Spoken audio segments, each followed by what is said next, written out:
আমাকে মামা সহ 5-6 জনের কাছে হাতে উঠাই দিয়ে বলল, আমার এই কিরণকে তোমাদের কাছে উঠাই দিলাম, কিন্তু আমার কিরণকে পিছন দিয়ে তোমরা ছুরি মারো না। আমার এই কিরণ সামনে গুলি নেওয়ার সন্তান, কিন্তু তার পিছন দিয়ে তোমরা ছুরি মারো না। আমি যে বিশ্বাস করে তোমরা চাওয়ার কারণে আমি যে দিলাম, এই দেওয়াটার মধ্যে যেন আমার এই সন্তানকে যেন আমি ঠিক মতো আবার পিছন দিয়া কেউ আঘাত না করে, সেদিকে তোমরা খেয়াল রাখো। আর আমার সন্তানের কখন কি করতে হবে এটা ওকে বলে দিতে হবে না। যাই হোক, আমার পথ চলা শুরু হইল। এই পথ চলায় অনেক চড়াই উতরাই পার হইতে হয়েছে, আপনারা সব কিছুর সাক্ষী।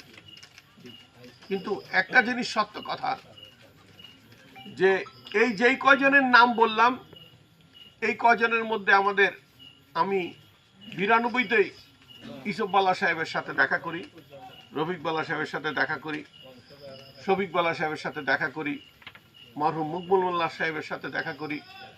আমাদের বেদেরগঞ্জে ছিল আয়েব আলী সর্দার এবং তোয়েব আলী সর্দার, এই দুইজনের সাথে দেখা করি। তারা সবাই একত্রে মুসলিম লীগ করত। সবাই একটা ইউনিটি হইয়া সবাই আমাকে গ্রহণ করে নিল এবং সবাই বলল, আমরা তোমাকে নিয়ে নামবো। এবং সবাই আড্ডারা পুরান বাজার আমাদের গদি করেছিল। তাতে আমার বাবার পরিচয় আমার রাজনীতিটা করতে সুবিধা হয়েছে। আনোয়ার মাঝি সাহেব, এই যে আমি এমপি লেখি, এমপি লেখার পিছনে এই কয়জন, সাথে নান্টু মালু ছিল, সাথে ওই দিকের ডাক্তার কামাল ছিল, চান মিয়ারানির ভূমিকা অনেক শক্ত ছিল।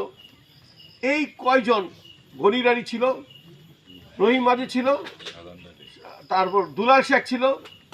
এরা আমাকে এমপি বানানোর পিছনে এদের চরম অবস্থা। আমরা রাত্র 2:30-3টা বেজে গেছে, ক্যাম্পিং করে আসি আমরা ডাক বাংলায়। আমি শুয়ে পড়ছি, আমি আর পারতেছি না, রোজা চলতেছে। আমরা বিভিন্ন এলাকায় গিয়ে সিলভারের জকের মধ্যে পানি দিয়া, সাপকল টিপে, মুড়ি দিয়া, গুড় দিয়া আমরা রোজা ভাঙি। আর রাত্রে আইসা সখীপুরে তখন খালুকুবাড়িতে থেকে ইলেকশনটা করি। আমরা রাত্রে একবেলা খাই, ফজরের সময় আর মানে সেরি খাই না।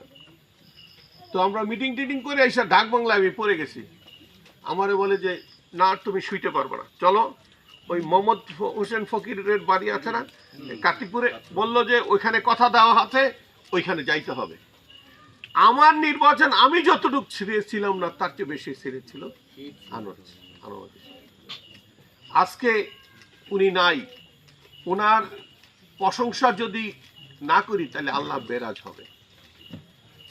আমাকে একটা নুরুল হক শিকদার সাহেবের চিঠি দেখাইলো যে, আমি জানি আপনার অসুবিধা আছে, আপনার জন্য এক সেট ঈদের কাপড় আর একটা জাহাজ আর নগদ 5 লক্ষ টাকা আমি পাঠিয়ে দিচ্ছি, আপনি কিরণকে বাদ দিয়ে আমার কাছে আসেন। এই কথা, এই কাগজটা আমাকে দিল এবং যে নিয়ে আসছে ঠিক তার কাছে আবার ফেরত পাঠিয়ে দিয়েছে। ওনার অভাবও ছিল আর এইটাও ফেরত দিয়ে দিয়েছে। অন্তর দিয়ে আমার জন্য মাঠে নেই মা, ঠিক এই সুমনের জন্য, জাকিরের জন্য যা করতো আমার জন্য আনোয়ার মাঝি সাহেব তাই করে।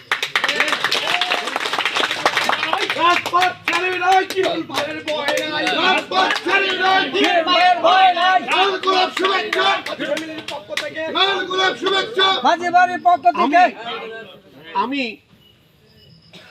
এই অঞ্চলের সব পরিবারগুলির সাথে যোগাযোগ ছিল।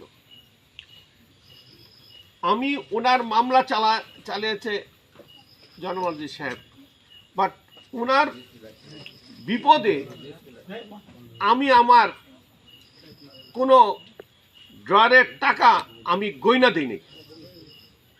আমি বলছি আপনার যা লাগবে আমি তাই দিব, যা দরকার তাই নেন। এবং আমি ওনার টাকা দেওয়া ছোঁয়ার ব্যাপারে কোনো কৃপণতা করি নাই, একবারও না।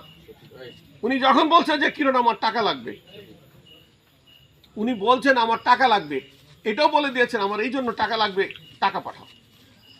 এই জন্য কত টাকা লাগবে এটা আমি জানি। উনি যদি বলেন যে আমাকে কিরণ আমাকে মামলা দিয়া রাজ্জাক সাহেব আমার খাটের নিচে চেক করছে, আমার আভারের উপরেও চেক করছে, আর মানিজ্যত বাঁচায় রাখতে পারতেছে না। উনার এর জন্য কিছু মামলার জন্য কিছু টাকা দরকার, এই করা দরকার, ওইটা দরকার, সেটা দরকার। উনাকে সবচেয়ে দুঃখটা কি ছিল আমার জানেন?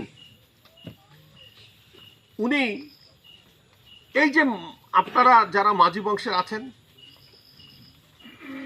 উনি বেঁচে থাকতে যদি এরকম একটা বসতে পারতেন, আমি এই যে ওনারে বলেছিলাম আনোয়ার মাঝি সাহেবের চোখটা বন্ধ হওয়ার পরে বুঝলেন আনোয়ার মাঝি সাহেব কি ছিল। প্রত্যেকের রহমান বাজিরে বলেছে যে আজকে